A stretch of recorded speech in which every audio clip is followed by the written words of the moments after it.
Bon, messieurs, tout d'abord, merci de tous être venus, ça fait très très plaisir. Et ça fait plaisir parce qu'on voit des nouvelles têtes chaque jeudi. Et ça se remplit au fur et à mesure. Et on voit que ceux qui sont venus la semaine dernière, ils reviennent. Déjà, ça nous rassure. C'est que ce qu'on dit, ça endort pas trop et que ça vous motive et que vous aimez ce qu'on dit. Et bah, au Hachem, ce qu'on dit, c'est simplement le message d'Akadosh Baruch Hu et qu'on essaye de transmettre avec les Shem Shamaïm et puis avec ce qu'on peut, quoi. J'ai malheureusement pas préparé la blague cette semaine. Je m'excuse auprès du public. Je sais. Mille excuses. Blin Eder, je ferai une double la semaine prochaine. Voilà, pour corriger. Ok, on va démarrer. Alors regardez, ceux qui étaient là la semaine prochaine, la semaine dernière, pardonnez-moi. Vous voyez comme quoi je me projette déjà la semaine prochaine. Ceux qui étaient là la semaine dernière, on a vu comment affronter une épreuve. C'est encore une fois une chose fondamentale dans la vie d'un juif, c'est savoir comment on affronte une épreuve. Et on avait vu qu'il y avait 3 étapes, 3 choses à connaître pour pouvoir affronter de manière nickel une épreuve. Je vais résumer les 2 premières parce que les 2 fois dernières on a vu les 2 premières choses et ce soir on va voir la 3e. Les 3 choses sont celles-ci. La première, c'est que quand il y a une épreuve qui est face à nous, il faut avoir conscience que cette épreuve, elle vient d'Hachem. Ça veut dire quoi? Ça veut dire qu'on ne peut pas la rattacher à un élément autre que Hachem. Tout ce qui peut nous arriver, que ce soit une voiture en panne, que ce soit une galère, un métro qu'on a raté, un contrôle qu'on a eu une mauvaise note, ce que vous voulez, ou des choses un peu plus graves, tout ça, il y a Dieu dedans. C'est la première étape et la première arme que vous devez posséder, c'est ça. Dieu, il est dans toutes les épreuves qu'on a. La seconde des choses, c'est que tout est pour le bien. Ça veut dire quand on a analysé la première chose qu'il y a Dieu dans cette épreuve-là, alors il faut être convaincu que puisque déjà il y a Dieu dedans, et que Dieu il fait tout pour le bien, alors que cette chose-là qui est dirigée par Dieu, c'est sûr que c'est pour le bien. Ça, c'est la seconde étape.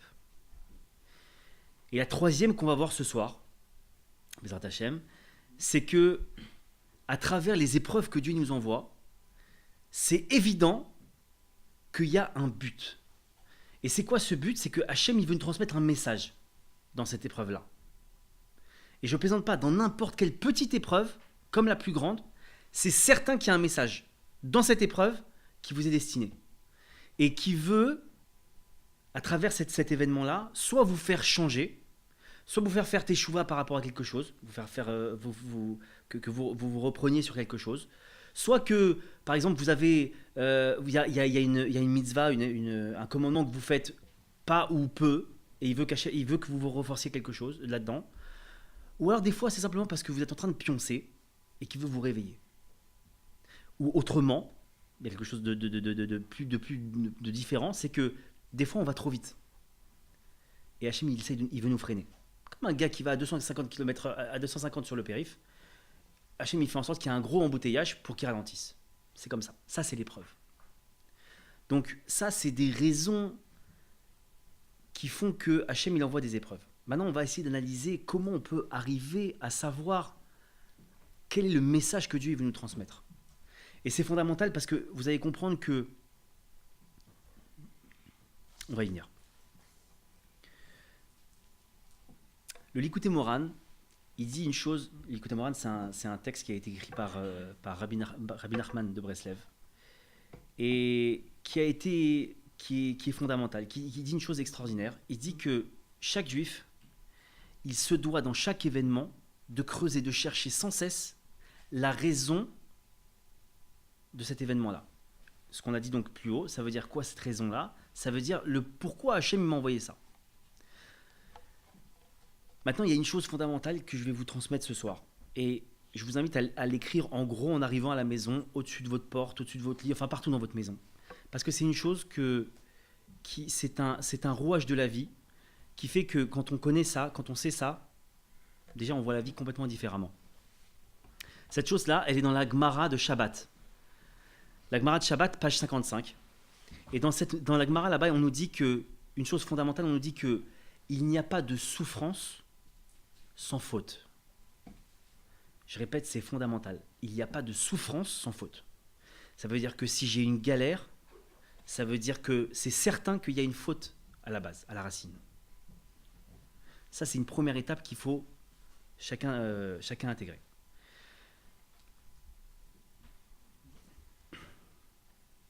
Et quand on intègre ça, il faut comprendre que c'est ça qui va nous amener à la perfection de la foi. Maintenant, on se pose tous la question, pourquoi on souffre? Alors on l'a dit, c'est vrai que c'est pour nous ramener vers le droit chemin ou nous ramener vers des choses. Maintenant, une première chose, et vous allez voir que chacun d'entre nous, on est touché par ça. Il y a une première étape qui déplaît beaucoup à Dieu. C'est quoi cette étape-là, cet état d'esprit-là?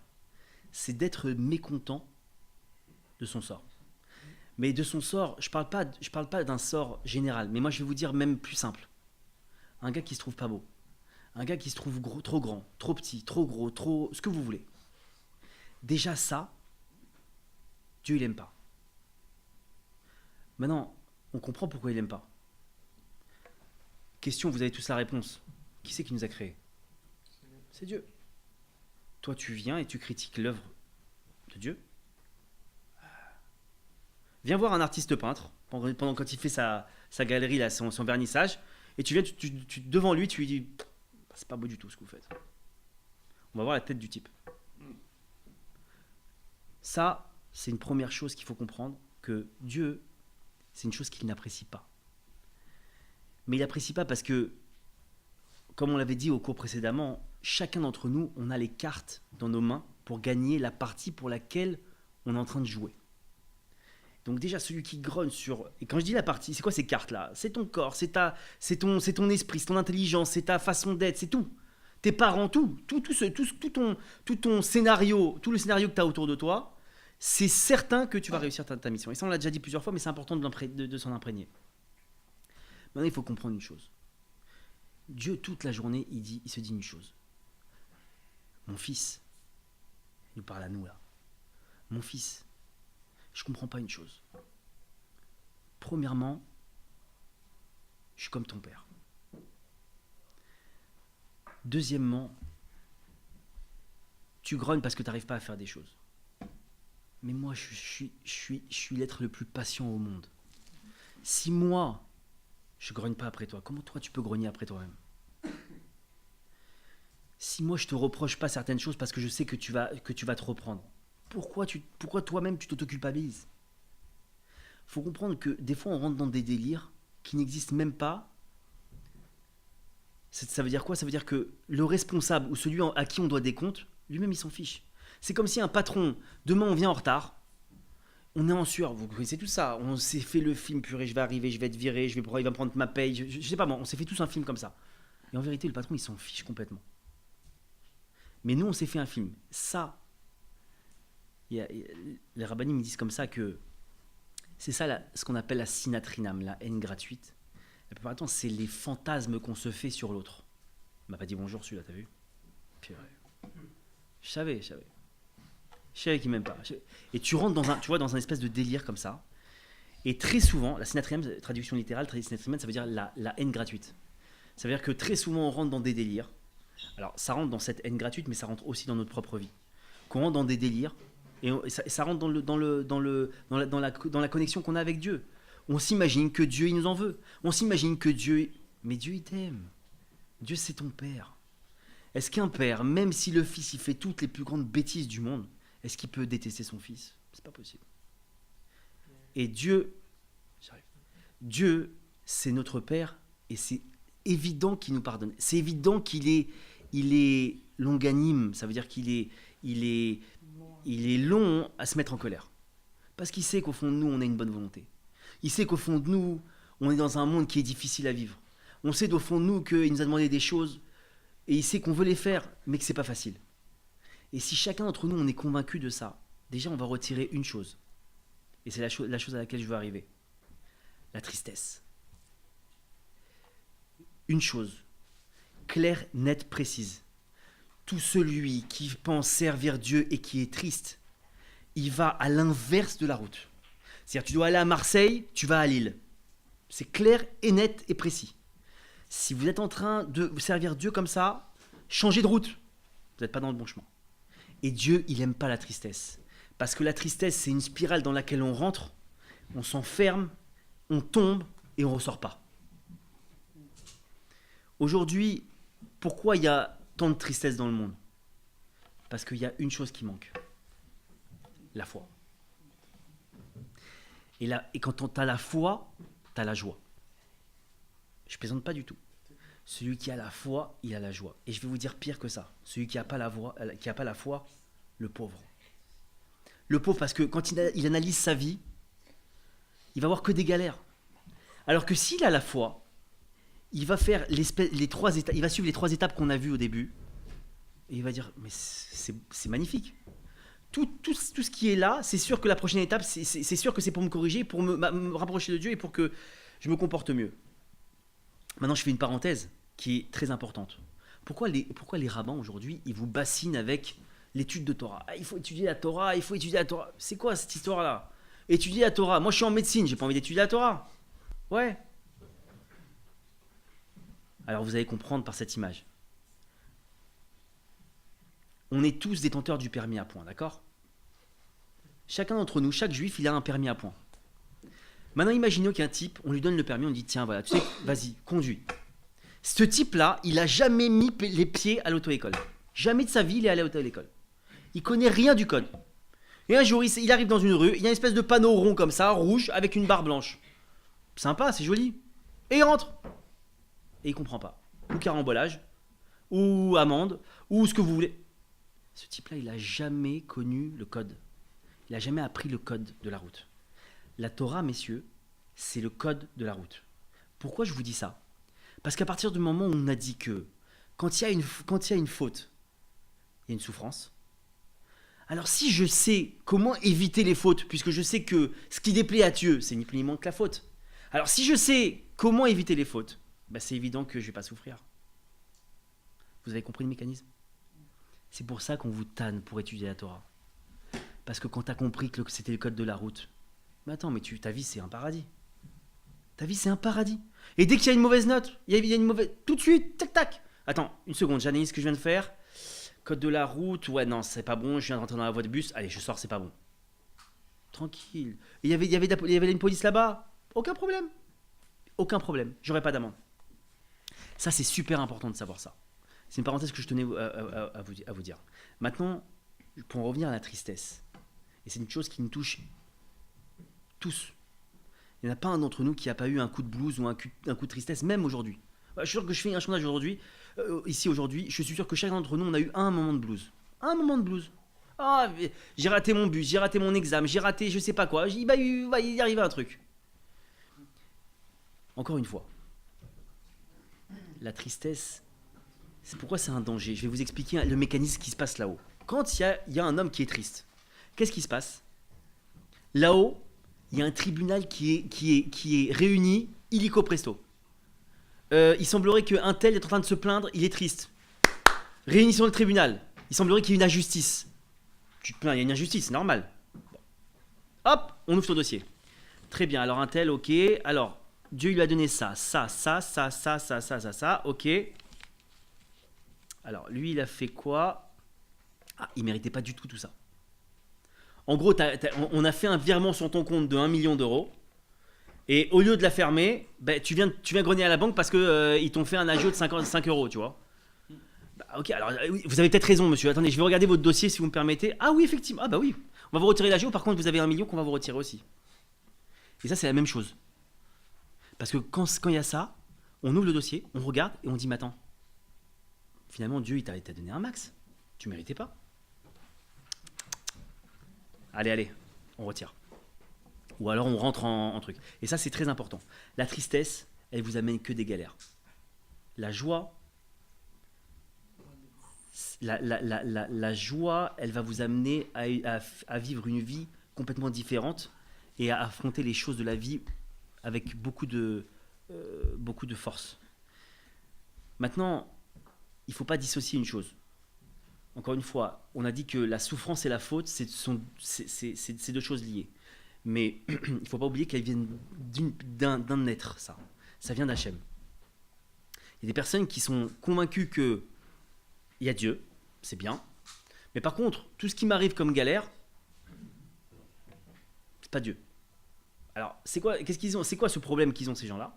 C'est soit ils pensent que Hachem, c'est un tyran, et il se fait des kiffs le soir, paquet de popcorn, il réunit tous les anges, et il se dit, bon alors, tiens, celui-là, on s'est pas amusé depuis longtemps avec lui, on va se le faire.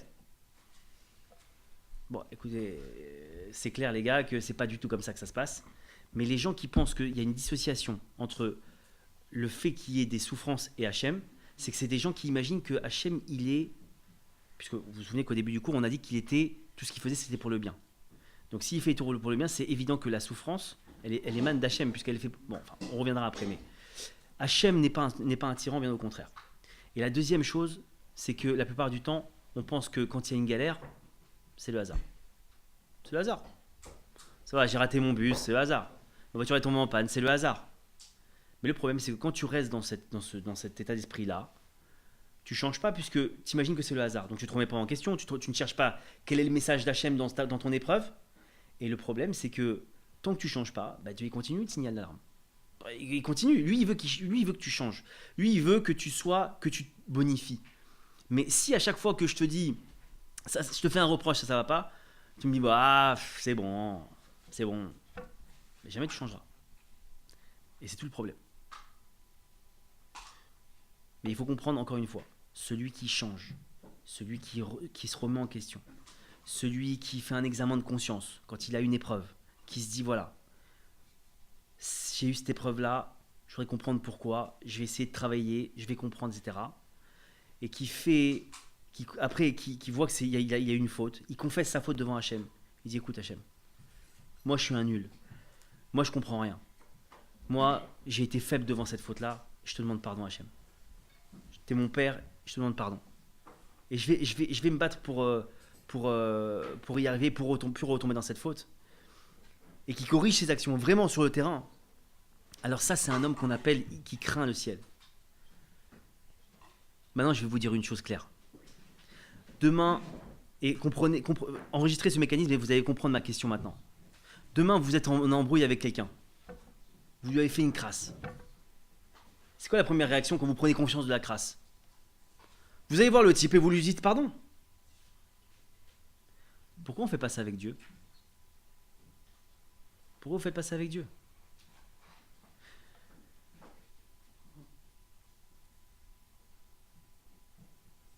Et en vérité, celui qui ne fait pas ça, il n'est même pas au niveau de celui qui craint Dieu et qui craint de faire une faute par rapport à la crainte de Dieu. Parce qu'en fait, il y en a beaucoup qui craignent Dieu parce qu'ils se disent qu'il y a un mécanisme du genre j'ai une faute, donc je me fais taper sur les doigts, donc il vaut mieux que je me calme. Mais ça, à vrai dire, c'est une première étape. Et je vous invite même à le faire.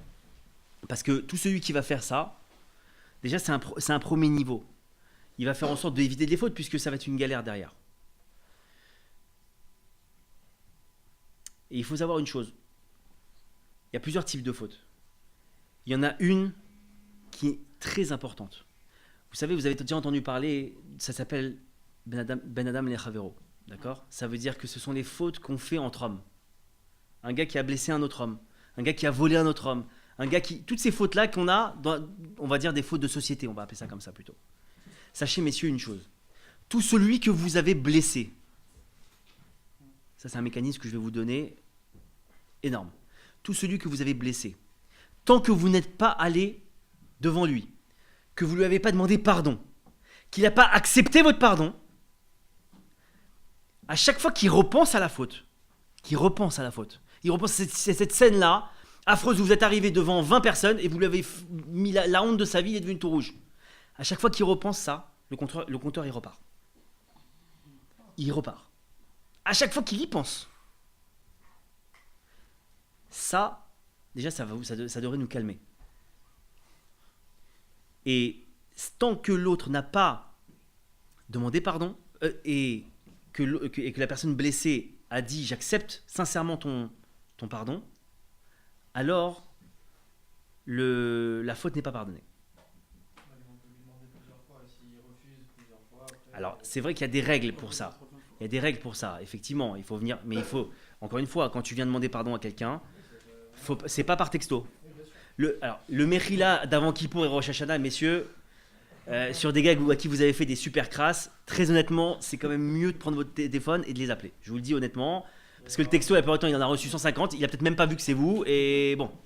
Non, mais c'est important de savoir que la plupart du temps, on reste sur ça. Maintenant, il y a une notion importante, c'est ce qu'on appelle l'examen de conscience. C'est quoi l'examen de conscience? Ça veut dire qu'on va analyser, parce qu'on est au stade où on a eu la faute, d'accord? Il faut faire un examen de conscience. Cet examen de conscience-là, il va nous permettre de savoir ce que nous reproche Dieu. Déjà, avant de commencer cet examen de conscience, messieurs, première règle, analysez si vous n'avez pas un petit peu ou beaucoup été ingrat vis-à-vis de Dieu. Un petit peu ingrat. Ouais, j'ai gagné 3 000 € ce mois-ci, mais bon, purée, c'est nul. Ça, c'est de l'ingratitude. C'est de l'ingratitude, clairement. Parce que, je vais vous dire juste une chose. Dieu, il nous doit rien. Dieu, il nous doit strictement rien. Il nous donne tout gratos. Tout gratos. Et rien que ça, déjà, on devrait le remercier. Je vais vous dire juste une chose. Faites une expérience un jour. Amusez-vous un jour à prendre un bandeau. Vous bandez les yeux. D'accord? Pendant une journée. Même 1 heure. Allez, même pas une journée. 1 heure. Marchez dans la rue. Déplacez-vous. Allez, vaquez ce que vous voulez. Je vous garantis qu'après ça, après cette heure-là, vous allez remercier comme un fou Hachem, rien que parce que vous avez la vue. Mais comme on est habitué, comme des enfants gâtés, à la régularité de la vie et à des choses qui viennent tout le temps, alors on est blasé, on est habitué, alors on ne remercie plus. Et ça, c'est un travail qu'il faut faire. Chaque chose simple. Vous savez ce qu'on dit, la première chose qu'on dit quand on se réveille le matin? Modéani et Fanecha. Pourquoi on dit ça? Tu m'as rendu mon âme. Pourquoi? Parce qu'en vérité, il n'est même pas obligé de te la rendre. Mais rien que ça, c'est une bonté d'Hachem. Rien que ça, c'est une bonté d'Hachem. Même ça, tu le remercies pas. T'as la vie. T'as la vie. Donc, l'ingratitude, déjà, déjà l'examen de conscience, ça peut être une base de souffrance. T'es ingrat? Ok. Je veux que tu te corriges. À chaque fois qu'il y a un truc qui va pas, le signal d'alarme, ça va être une souffrance. Petite ou moyenne, on s'en fiche ou grande, mais ça va être une souffrance. Et encore une fois, messieurs, je rappelle, comme la Gemara le dit, et on l'a dit la semaine dernière, mais c'est important de le savoir. Une souffrance, c'est pas Dieu nous en préserve une maladie grave ou quoi que ce soit. La Gemara, elle dit comme ça que tout celui qui cherche dans sa poche une pièce pour mettre dans la tzedaka ou donner à un pauvre, et il avait l'intention de donner une pièce d'1 €, et qui sort une pièce de 2 € et qui doit remettre sa main dans la poche pour la changer, c'est considéré comme une souffrance. Donc, ça peut être un signal. D'accord? Maintenant, ça peut être aussi un problème de mitzvot, qu'il n'accomplit pas les mitzvot avec entrain, ou qu'il n'accomplit pas certaines mitzvot. On va le voir après, il y a une notion comme ça qu'une personne qui ne met pas ou peu le téfilin, il peut avoir par exemple mal au bras. Tout est lié, il faut comprendre, hein, tout est lié. Encore une fois, il n'y a pas de hasard. Le mot hasard, messieurs, vous pouvez le jeter à la poubelle. Il n'existe pas dans le judaïsme. Il n'y a pas de hasard. Ça, c'est clair. Maintenant, ça peut être aussi l'orgueil. Parce que c'est quoi l'orgueil? L'orgueil, tu considères que tu peux exister seul. Que ta réussite, tu ne la dois qu'à toi. Mais de toi à moi. Prends un commercial aujourd'hui. Il lève son téléphone. Premier coup de téléphone qu'il fait, un contrat à 1 million. Il est fort, hein? Je peux vous dire une chose, messieurs. N'importe quel gars qu'on aurait mis derrière ce téléphone-là et qui aurait décroché ce téléphone à ce moment-là, il aurait décroché le contrat d'1 million. Le problème est que l'homme, il croit que c'est lui qui fait. Et c'est pas lui qui fait. C'est Dieu qui fait. Pour nous. Et c'est pour ça que même ça, il faut être conscient que on n'est rien. Que c'est lui qui nous donne. Que c'est lui qui nous ouvre les portes. Il n'y a pas de bon en vente. Il n'y a pas de bon en médecine. Il n'y a pas de bon en tout ça. Dieu, il t'ouvre juste les portes. Et rien que ça, tu dois le remercier. Et l'orgueil, il faut le bannir de chez nous. Parce que l'orgueil, c'est comme si tu te dissociais de Dieu. Tu considères que j'existe, tu as ta place et j'ai ta place. C'est très important. Il y a une autre chose que je voulais voir avec vous. Juste une petite parenthèse par rapport à l'orgueil, c'est que la tristesse, elle vient de l'orgueil. La tristesse vient de l'orgueil. Parce que si tu es capable d'être triste, ça veut dire que tu sous-entends qu'on te devait quelque chose et on ne te l'a pas donné. Vrai ou pas? Tout celui qui est triste, il sous-entend qu'il n'est pas satisfait parce qu'il aurait préféré autre chose. Et ça, c'est de l'orgueil. Maintenant, il y a une autre notion très importante, encore une fois, pour votre vie. Mais je vous en supplie, écoutez 100 fois ce cours. Pourquoi? Parce que ça va vous permettre de voir la vie complètement différemment. Il y a une autre notion qu'on retrouve dans une Gemara qui s'appelle la Gemara Sota. Et qui est la notion de Mida Keneged Mida. Mida Keneged Mida, ça veut dire mesure pour mesure. Et ça, messieurs, c'est génialissime. Pourquoi?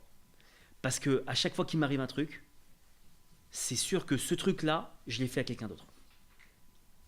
Et ça, c'est top. C'est top parce qu'en vérité, des fois, c'est limite on me match le travail. Sachez qu'un gars qui se fait voler, au lieu de grogner sur le type qui l'a volé, pose-toi la question si toi-même t'as pas volé quelqu'un. Un gars, on lui a mis la honte de sa vie. Pose-toi si t'as été respectueux avec les gens et tu leur as pas fait honte. Parce que celui qui fait, on lui fait. C'est une règle de base. Et on le voit dans les textes. On voit que... Vous avez entendu parler de Shimshon, Samson. Ouais. Shimshon, Samson, il est tombé à cause de ses yeux.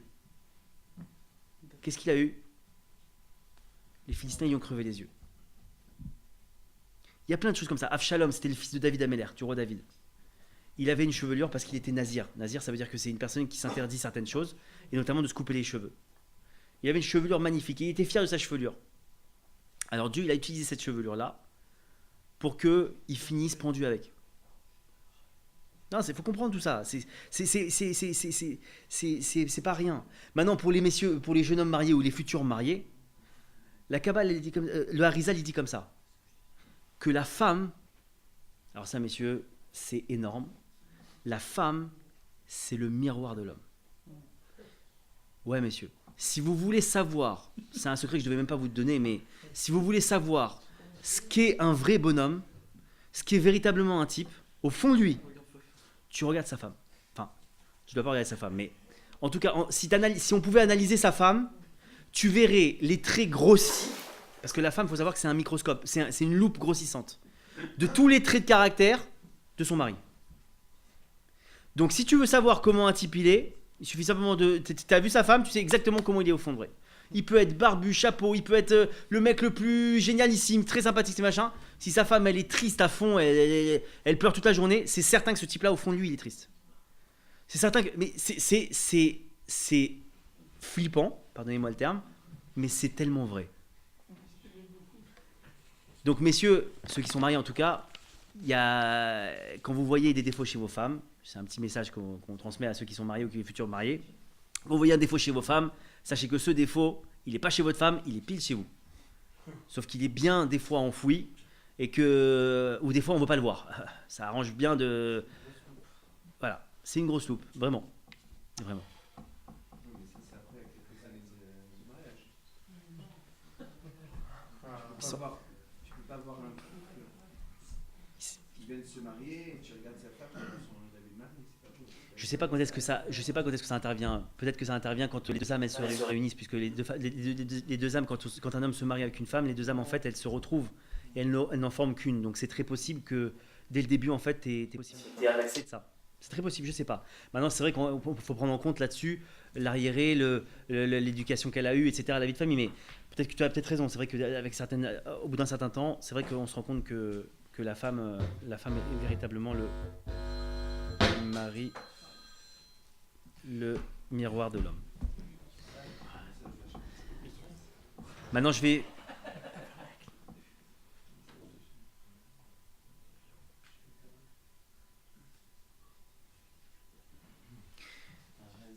Allez, on va finir sur ça. Il y a une chose qui est importante, c'est que des fois, on n'arrive pas à trouver, on n'arrive pas à comprendre. On n'arrive pas clairement à comprendre qu'est-ce qui se cache dans cette faute. Qu'est-ce qui se cache dans cette souffrance, cette épreuve-là. On n'arrive pas à comprendre. On l'a dit la semaine dernière, on va finir là-dessus parce que c'est super important. La semaine dernière, on a dit une chose, on a dit que il y a une chose pour comprendre la vie, pour comprendre, pour être aidé, pour réussir tout, messieurs. C'est une clé qui marche tout le temps. Parler à Dieu. Parler à Dieu. Comme je disais la semaine dernière, Dieu, c'est un businessman. Il est avec son portable et il attend qu'une chose, que tu l'appelles. Il attend que tu prennes rendez-vous avec lui. Il attend que tu l'appelles pour lui raconter la moindre de tes problèmes. Le moindre de tes problèmes. Pourquoi ? Parce que Hachem, il a toutes les solutions dans la main. Toutes. Tu as un problème d'argent, tu as un problème de réussite, tu as un problème de tristesse, tu as un problème de ta voiture elle tombe tout le temps en panne, tu as un problème de ce que tu veux. Allô Hachem, j'ai besoin de toi. Mais non, on va pas déranger Dieu pour ça. Mais vous croyez quoi ? Dieu il attend que quoi ? Qu'est-ce qu'il y a Dieu ? Il a créé le monde, il a mis des étoiles, il a mis des trucs, il attend que le monde il tourne tout seul et c'est tout. Dieu il attend qu'une chose, messieurs. Il attend qu'on lui parle. Et tant qu'on n'a pas compris ça, on n'a pas encore compris comment on peut avoir tout le temps un maximum de réussite. Sachez juste une chose, et je finis sur ça. Que toutes les choses que vous allez acquérir à travers la prière, on ne peut pas vous la retirer. Vous entendez ce que je viens de vous dire ? Tout ce que vous êtes arrivé à avoir à travers la prière, ça veut dire que Dieu lui-même, il a dit « Ok, j'accepte ce que tu viens de me demander, je te donne. » Personne ne peut te le prendre. Ça, c'est un truc magnifique. Parce que ça doit nous pousser, chacun d'entre nous, à pas lâcher le bon Dieu, à prier matin, midi et soir. Parce que Rabbi Nathan, il dit une chose extraordinaire. Il dit que une chose qui n'a pas été acceptée, messieurs, c'est soit parce que on n'a pas prié, soit on n'a pas assez prié, soit on n'a pas prié du tout. Donc la clé, messieurs, et je finis, c'est que on doit prier pour tout. Et si on prie pour tout, c'est sûr qu'on va avoir. Alors qu'Hachem y fasse, que chacun d'entre nous, on prenne conscience de ça, et qu'on lâche plus Hachem, qu'on l'appelle tout le temps matin, midi et soir pour le moindre petit problème, et qu'on se rapproche d'Akadosh Baruch Hu matin, midi et soir. Amen.